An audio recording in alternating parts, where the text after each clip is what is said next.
because I want the very best medical treatment that's possible. And I have a diagnosis that medical treatment doesn't offer much promise for. It doesn't offer a cure. It doesn't even promise a long life. So I need more than that. So my hypothesis in this self-prescribed clinical trial of healing stories is that if we openly and honestly tell stories about what is wounded and broken in us, and along with that, tell stories of what is healing and moving to wholeness in us, and if we do that in loving community, that will move us towards healing emotionally, physically, and relationally. And I see that practice of healing stories as a practice like exercise or meditation that contributes to our health, not in a magical way, but in a contribute through practice way. And I believe oftentimes preliminary findings from clinical trials can be very important. I was a part of a clinical trial that Dr. Trusheim helped me do that ended up closing because, in my understanding, many of the people on the trial died. And that was an important preliminary finding. So I want to report some of my preliminary findings today in this experiment with healing stories.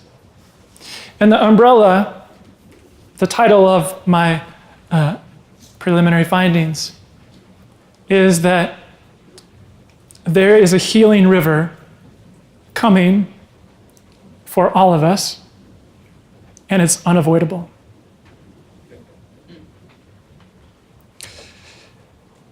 So I want to tell you some stories about my experience in this trial. And I want to start by telling you about Dr. Peter Lund, who is sitting right in front of me. What a coincidence. So Peter is a neighbor. He lives around the corner from me and my family. And up until 2.5 years ago, I would say we were acquaintances. We'd had dinner, our families had dinner together a couple times, hadn't talked too much. And we've got kids about the same age. And I started having these intense headaches for the first time. I was 44 years old, mostly perfectly healthy, all those 44 years. Started having these intense headaches. I went to a couple doctors. One said, probably sinus infection. Another one said, probably migraines. But they continued, and they got stronger. And so my wife and I, we talked to Peter. We're asking for help. Where can we go? What should we do? And it turns out Peter's a frickin' angel with a heart bigger than oceans.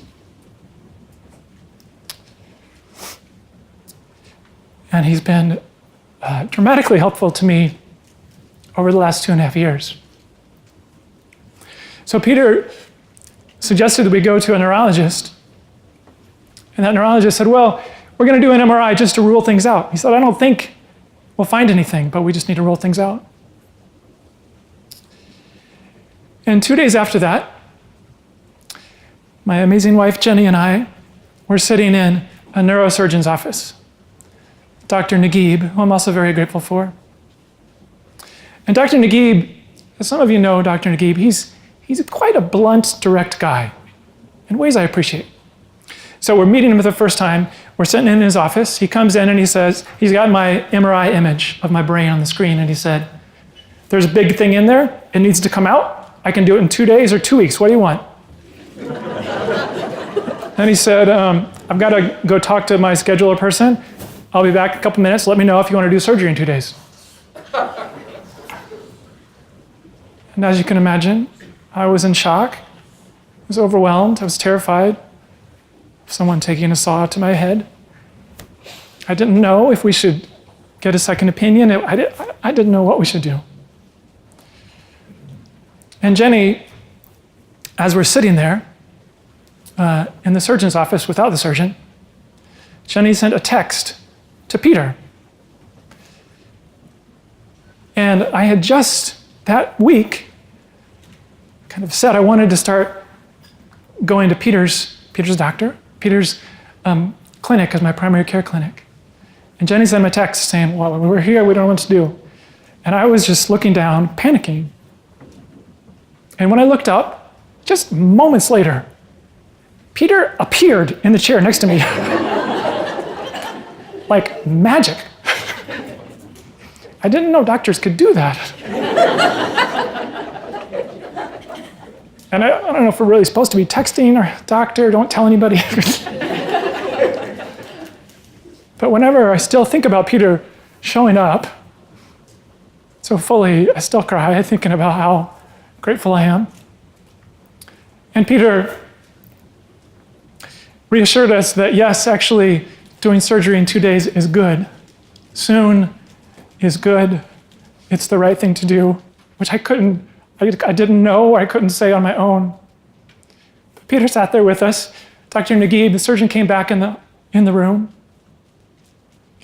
And we agreed to do surgery in 2 days.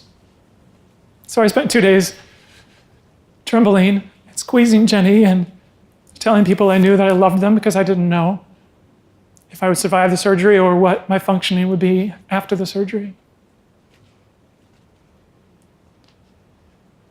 And shortly after the surgery, I met for the first time Dr. Trusheim.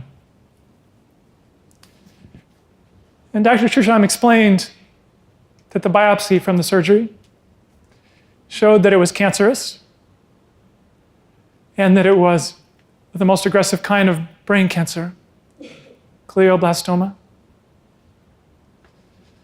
And Dr. Trusheim was as sensitive and skillful as possible about asking me if and when I wanted to know the statistics about average survival for this diagnosis. And I didn't want to know at first.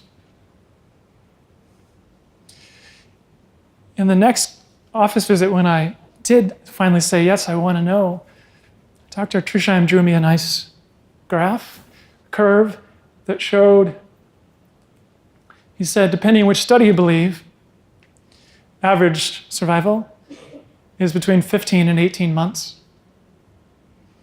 I think he said he tended to prefer 18 months. I preferred it too.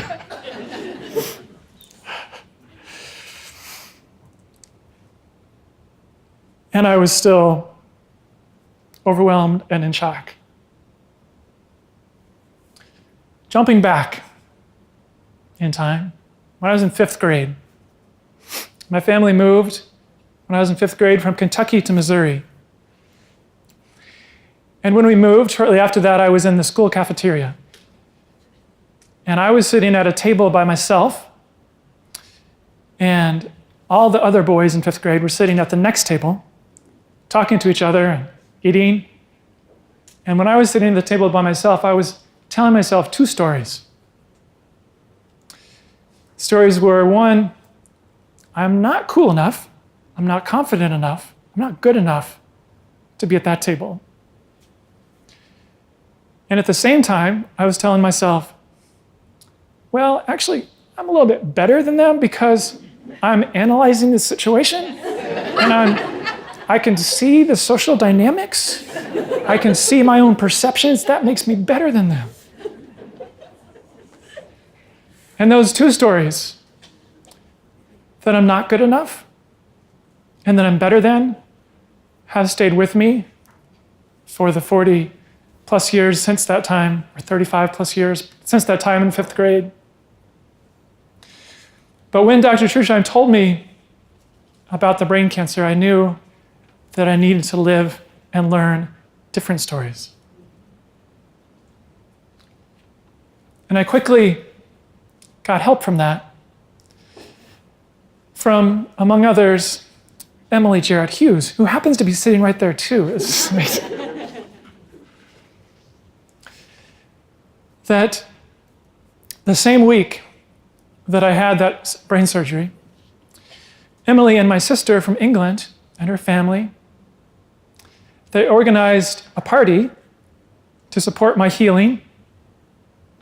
It was kind of a combination of a talent show and a prayer service and kind of like a memorial service for me that I could go to, which is kind of cool. I recommend that. And as my friends were at that event, standing around me and my family, singing to us, laying their hands on me, praying for me, for the first time, I started to tell some of my story of what it's like to be on that roller coaster of brain cancer.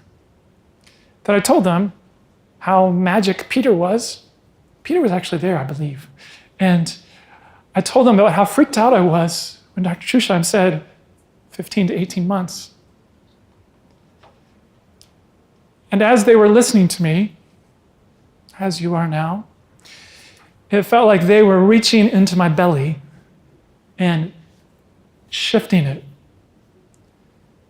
That I, ever since finding out about that brain tumor, was panicked with my belly in knots and grasping for what do I need to do to live as long as possible. I don't want to leave my 2 kids before they finish growing up. So I was grasping with my belly being tight.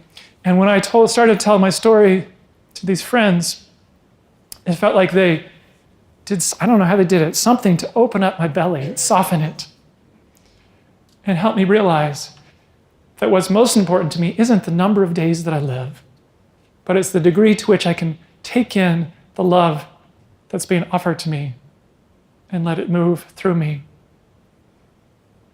And ever since then, that's happened over and over again. That the more I'm able to honestly and openly share what it's like for me to go through this roller coaster, and that I receive people's listening and love, shifts my belly from the panic to receiving love.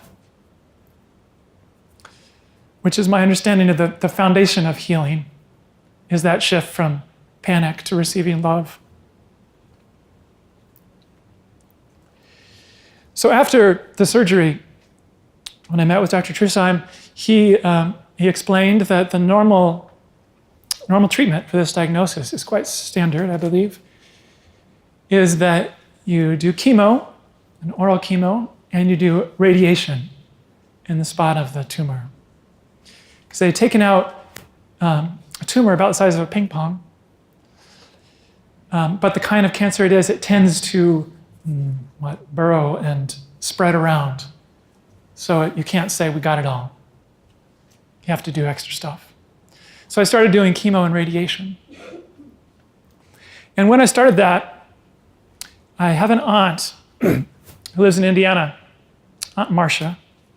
Maybe Aunt Marcia's watching. And Marcia said she felt inspired to every day when I was doing chemo, send me stories. Stories of other people in our family who experienced challenges and found grace in those challenges.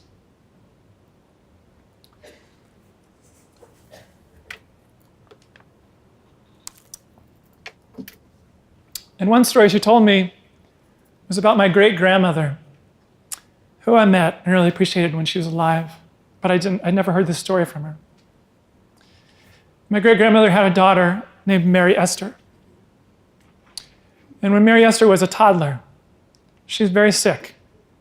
She took her to the doctor. It was an obstructed bowel. And the doctor said, I can't do anything for her. My great-grandmother was at home making dinner, and Mary Esther came over and tugged on her apron and said, Mama, can you rock me? My great-grandmother picked up Mary Esther. She rocked her, she sang to her, and Mary Esther died in her arms. So Marcia's telling me this story, And she adds to that that when my great-grandmother was dying, Marcia was there next to her and asked her, could she hold her the way she did for her daughter when she died? And Marcia said that was one of the most euphoric things in her life. And my great-grandmother and Mary Esther and Marcia started teaching me that healing and dying sometimes go together. They're not enemies.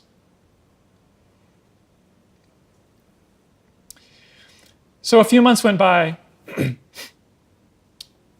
was doing the chemo, finished the radiation, and I went in for a regular MRI of my brain, which I had and still do on a regular basis. And I walked in to Dr. Trusheim's office, and I asked him, how does the MRI look? And Dr. Trusheim said very calmly, could be better. And he then explained that in the area where the tumor was taken out, there had been growth again. And he was pretty certain it was cancerous. And in the days following that time, I again felt panic, confused and overwhelmed. And this time I felt angry. I felt angry this was happening, and also I felt angry at Dr. Trusheim. I wanted different information, and I wanted to feel more power to figure this out. I didn't feel power, and I didn't feel trust and partnership with Dr. Trusheim. I felt lonely. And my wife and I, in the next few days, we scrambled and researched options and found a clinical trial that was available through Dr. Trusheim's office and hospital. And right before I had a second surgery, the clinical trial, thanks to Dr. Trusheim and others, got put in place. But it was a very stressful couple days. And after that surgery, shortly after I got out of the hospital, I wrote a letter to Dr. Trusheim. And I knew that I needed to tell my story in a new way, because if I was going to feel trust and partnership with Dr. Trusheim and with other doctors and people, I needed to take responsibility for that as much as anybody. And honestly, at that time, I wanted another oncologist. And I did meet with another oncologist. But when I thought about it and prayed about it, I wanted to more intentionally choose Dr. Trusheim as a partner in healing, and I knew very likely a partner in my dying.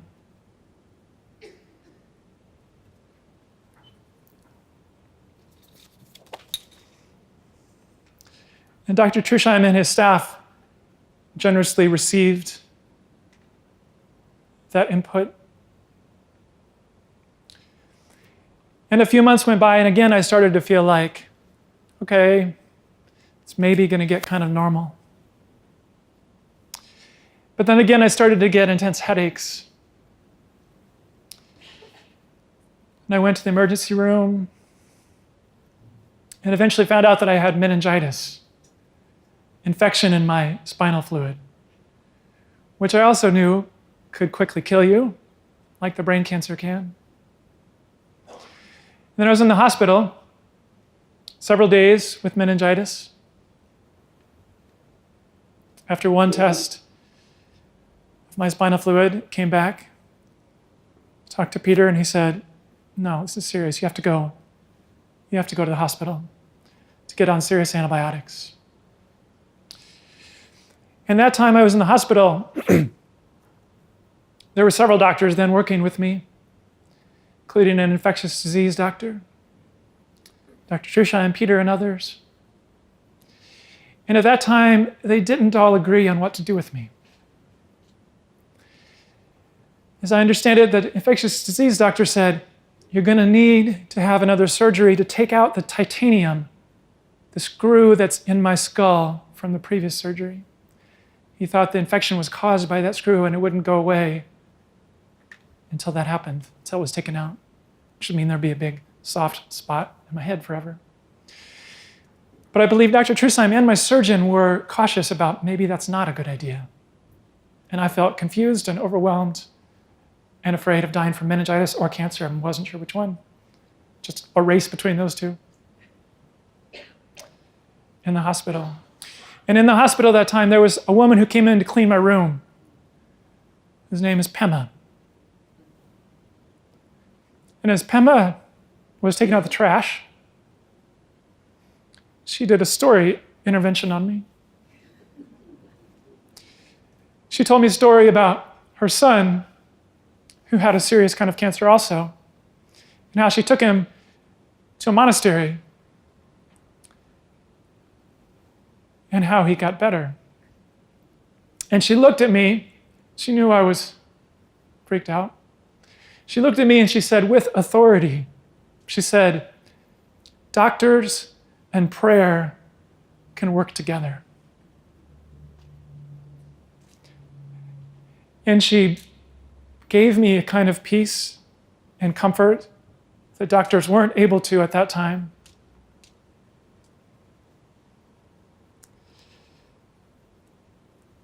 And a couple of months went by of being on antibiotics. And it was a little bit unclear if and when I should go off the antibiotics. But in talking to Peter and Dr. Trusheim, I decided to go off the antibiotics. And Pema was right. Doctors and prayer worked together, and the meningitis went away without the surgery.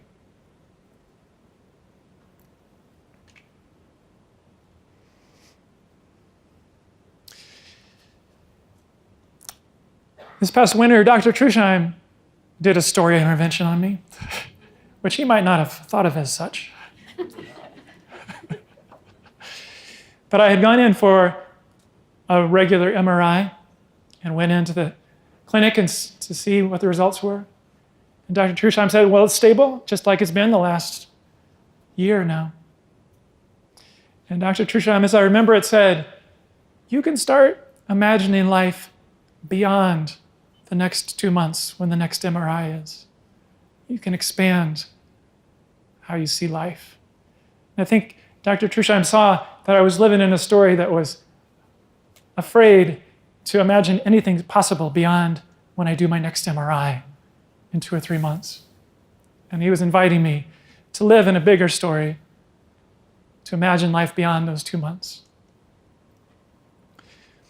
And I'm very grateful for Dr. Trusheim's willingness to walk with me in the unique, unpredictable path of my brain cancer, which I'm guessing for most patients does not involve what we're doing right now. It's just the third one this week. The third one. It's quite a sport. Well, and in fact, when I asked Dr. Trusheim to do this, he said yes, and that he would be Keith Richards playing riffs. I think he's got his guitar in there, and I could be Mick Jagger up here dancing around. Is that a good sport or what? So I love that willingness to be with me in the unique unfolding of my journey. That one of my favorite authors, John O'Donohue, who my friend Peter's helped me get to know. John O'Donohue says, I would love to live like a river flows, carried by the surprise of its own unfolding. And that's my understanding of the healing power of stories, that a good story unfolds the next image, the next emotion, the next action in a way that always keeps us guessing and wondering what's next without jumping to the conclusion and just saying the conclusion, but living and feeling the next step one at a time with curiosity.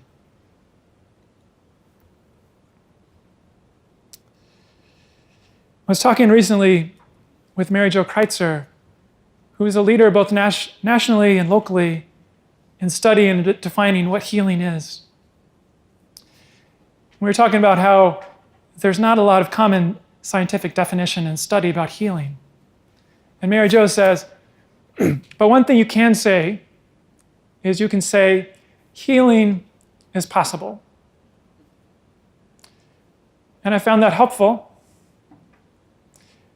And what I want to say from my experience is that healing is not only possible, but it's possible at times when death seems imminent or isolation seems permanent.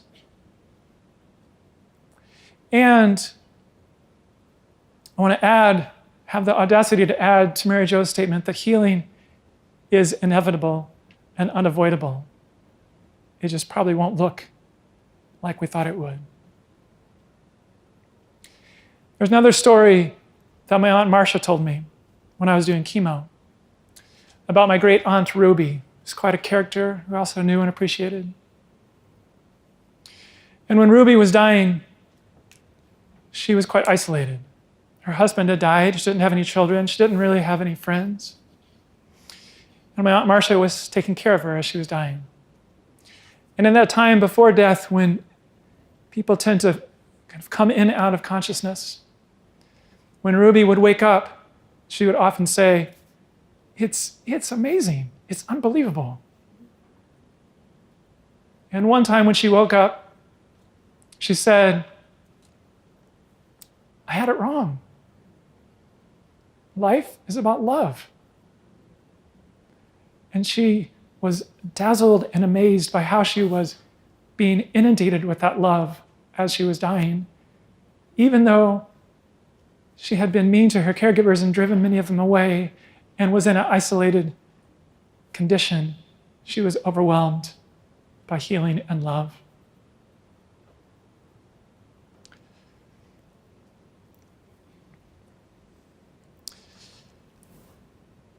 When I was doing chemo, there was also a time I was having dinner with my family.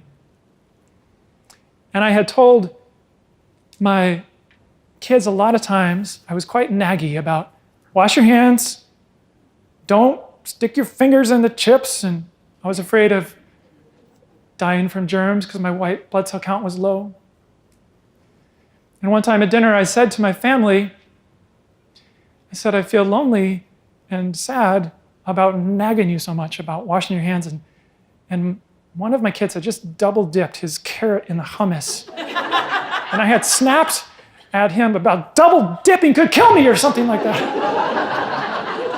And then I told my two kids and my wife I felt lonely and sad about nagging them so much. And my daughter replied, yeah, Dad, but you tell us that all the time and you don't need to. And I felt more lonely and sad. And after dinner, I was in my bedroom, feeling lonely and sad. And I overheard my kids talking to each other, preteen and teen. And my son was telling my daughter something to the effect of, I think Dad was trying to get us, he was trying to help us understand what it's like for him, and maybe we could be more supportive of him. And they didn't know I was listening to this. But when I heard that, I started crying about how supported I felt, how much I love my son who said that. Then my son walked past the door. He's 14 at this point. He walked past my bedroom door and he said, hi, Dad, what you doing? I said, I'm crying about how much I love you. And I was pretty sure, as a 14-year-old boy, or most people, he would run really quickly away. But he didn't run away. Instead, he came into my room, he climbed on my bed with me, and he grabbed my hands. And he looked into my eyes, which of course, totally lost it then. I'm just slobbering on him. And after a minute or so, I let go of his hands because I didn't want to torture him with my tears. But when I let go of his hand, he grabbed tighter. And about then, my daughter walked by my room, and I said to her, before she asked what we're doing, I said, hey, Grace. Oops, I said her name. Can you come in here so I can cry about how much I love you? she cooperated. I squeezed her hand and cried about how much I loved her. And my wife came in. I cried over her.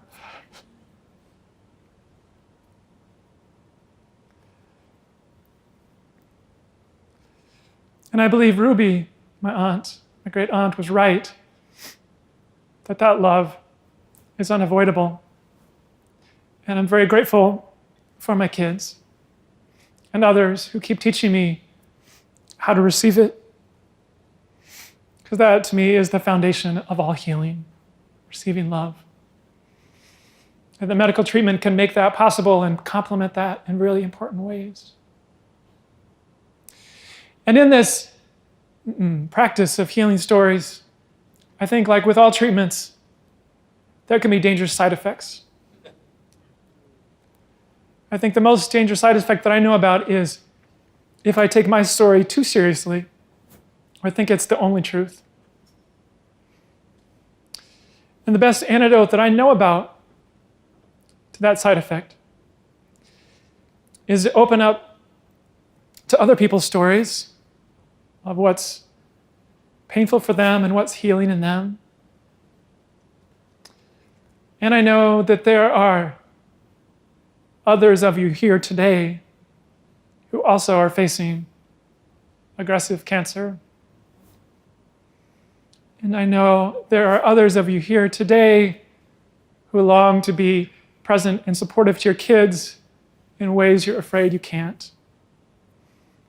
And I know there are those of you here deeply grieving loved ones who have recently gone away. I have a friend, Barbara McAfee, who also is sitting right here. Wow. And when Barbara sings, I often feel this spiritual power wash over me and envelop me like a healing river.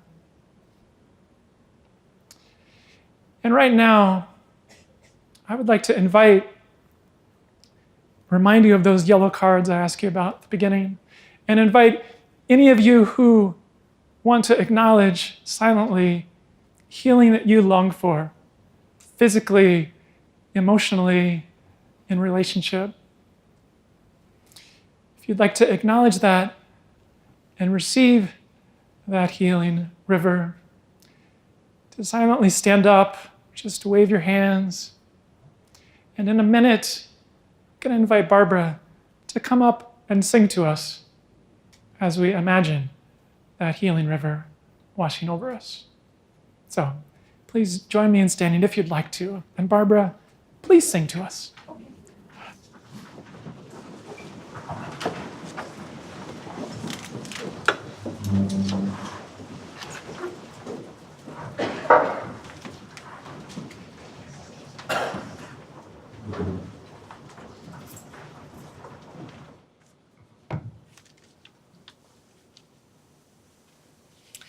This is a song by Moira Smiley, and I sing it frequently to the Mississippi River, where Michael and I linger quite often.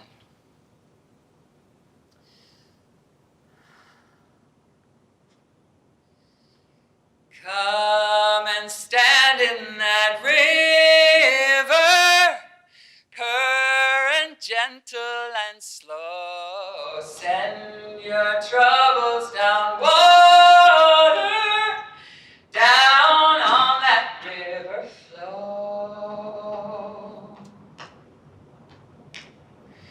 When you stand in that river, angels sing in your head, secrets beyond every worry, dreams beyond every dread.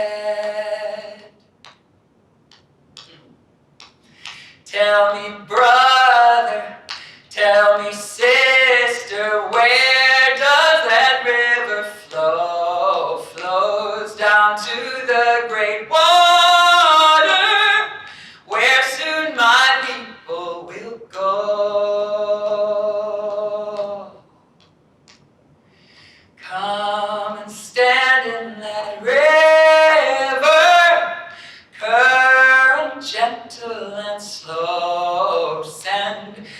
trouble.